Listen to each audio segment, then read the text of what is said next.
नमस्कार दोस्तों, आपका स्वागत है हमारे चैनल स्टार स्टडी मटेरियल में। उम्मीद करते हैं कि आप बहुत अच्छे होंगे और अपनी तैयारी में मस्त होंगे और व्यस्त होंगे। तो आज के क्लास में हम लोग एक लेकर आए हैं एक नया टॉपिक। क्लास 9th की एनसीईआरटी बुक से चैप्टर फर्स्ट, हमारे आसपास के पदार्थ। तो इस चैप्टर की कुछ इम्पॉर्टेंट हेडिंग और इम्पॉर्टेंट प्रश्न को देखने वाले हैं, जो प्रश्न हेडिंग में ही बन जाएंगे। तो पहला हेडिंग है आपकी पदार्थ। पदार्थ किसे कहते हैं? पदार्थ को बोलते हैं मैटर। तो ऐसी कोई भी वस्तु जिसका आयतन होता है, जिसका द्रव्यमान होता है और आयतन होता है, या फिर ऐसे बोलिए कि ऐसी कोई भी वस्तु जिसका स्थान हो और जिसका आयतन हो और जिसका द्रव्यमान हो और जिसका आयतन हो, या फिर जो स्थान घेरे जो स्थान घेरे और जिसका आयतन हो और द्रव्यमान हो, उसे हम पदार्थ बोलते हैं। तो अगला जो टॉपिक है पदार्थ की अवस्थाएं। तो पदार्थ की तीन अवस्थाएं होती हैं। पदार्थ की तीन अवस्था होती है। पहला जो अवस्था है ठोस अवस्था, दूसरा अवस्था द्रव अवस्थाएं और तीसरा अवस्था है गैस अवस्था। तो यह पदार्थ की तीन अवस्थाएं हो गई। अब एक एक करके देखते हैं। पहला जो है ठोस अवस्था। तो ठोस अवस्था को बोलते हैं सॉलिड स्टेट। तो द्रव की वह अवस्था जिससे जिस जिसमें सॉरी जिस जिसमें यहाँ पर नहीं होना चाहिए, यहाँ पर जिसका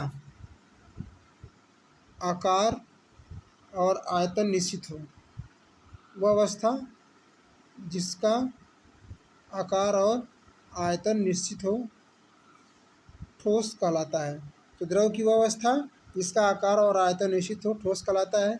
जैसे लोहा, लकड़ी, पत्थर, बर्फ आदि, ये सब ठोस वस्तुएं हैं। तो चलिए आगे देखते हैं दूसरा द्रव अवस्था, जिसे बोलते हैं लिक्विड स्टेट। तो द्रव की वह अवस्था जिसमें उसका आयतन तो निश्चित होता है, परंतु उसका आकार निश्चित नहीं होता है। इसको जिस बर्तन में रखते हैं उसी का स्थान ले लेता है। तो द्रव किसे बोलेंगे? द्रव में आपका याद रखेंगे, द्रव में ठोस में आयतन और आकार दोनों निश्चित होता है, लेकिन जो द्रव है ना, द्रव में उसका आयतन तो निश्चित होता है लेकिन इसका आकार निश्चित नहीं होता है। इसको जिस बर्तन में रखते हैं उसी का स्थान ले लेता है, उसे आप द्रव बोलते हैं। जैसे में इससे कुछ एग्जाम्पल को देखते हैं। एग्जाम्पल में है जल। जल को आप जहाँ पे रखेंगे उसी का स्थान ले लेगा। तेल भी फैल के उसी का स्थान ले लेगा। दूध, इसको अगर आप गिलास में रखेंगे तो गिलास का स्थान लेगा, थाली में रखेंगे तो पूरे थाली फैल जाएगा, और इसको फर्श में गिराएंगे तो पूरे फर्श में जहाँ तक हो सके वहाँ तक ही फैल जाएगा। इसके बाद तीसरी जो अवस्था हमारी है द्रव अवस्था। द्रव को बोलते हैं गैसेज स्टेट। तो द्रव की वह अवस्था जिसमें न तो आकार और न ही इसका आयतन। तो द्रव में गैस जो है, इसका आकार और आयतन कुछ भी निश्चित नहीं होता है। तो जिसका आकार और आयतन दोनों अनिश्चित हो, जिसका आकार और आयतन दोनों क्या हो? निश्चित नहीं हो, अनिश्चित हो, उसे हम क्या बोलेंगे? गैस अवस्था। जैसे oxygen O2, nitrogen N2, chlorine Cl2। इस प्रकार से कुछ एग्जाम्पल हो गए किसके? गैस के।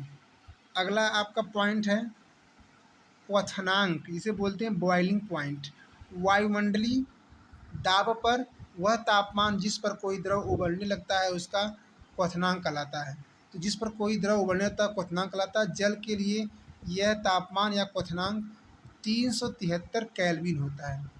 अब अगला जो पॉइंट है वह है आपका गलनांक। तो गलनांक में आप याद रखेंगे कि जिस तापमान पर ठोस पिघलकर द्रव बनता है, ऐसा कोई तापमान जिससे कोई ठोस वस्तु हो पिघलकर द्रव बन जाए, गलनांक कहलाते हैं। गलनांक का मतलब होता है गलना, अर्थात कोई ठोस है वह पिघलकर द्रव में बदल जाए।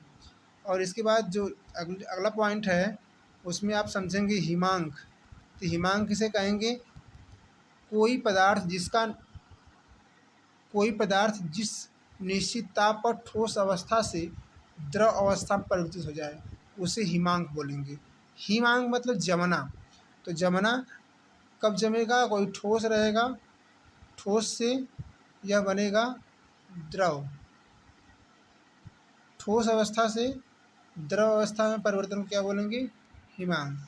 गलनांक मतलब ठोस का पिघलना। अगला आपका पॉइंट है ऊर्ध्वपातन, सब्लिमिफिकेशन। सब्लिमिफिकेशन क्या होता है कि कुछ ठोस पदार्थ ऐसे होते हैं कुछ ठोस पदार्थ ऐसे होते हैं जो तेज़ी से गर्म करने पर बिना द्रव अवस्था में परिवर्तित हुए सीधे वाष्प में अवस्था में परिवर्तित हो जाते हैं। मतलब ठोस से सीधे वाष्प, सीधी वाष्प में, उसे बोलेंगे ऊर्ध्वपातन। ऊर्ध्वपातन में क्या होता है कि कोई ऐसा पदार्थ जिसको हम गर्म करेंगे वह बिना द्रव में, वह द्रव में नहीं आएगा, ठोस से सीधे किसमें बदल जाएगा? ठोस से सीधे वह वाष्प में बदल जाएगा। तो ठोस से सीधे वाष्प में बदलना यह ऊर्ध्वपातन कहलाता है। जैसे आप कपूर को देखते हैं तो इसका एग्जाम्पल हो जाएगा कपूर और आयोडीन। तो आयोडीन और कपूर इसके एग्जाम्पल हैं। अगला पॉइंट और इस चैप्टर का लास्ट पॉइंट है कि वाष्पीकरण। तो जब किसी द्रव को वायु में खुला रख दिया जाता है तो वह धीरे धीरे गैस अवस्था में परिवर्तित होकर वायुमंडल में विलीन हो जाता है।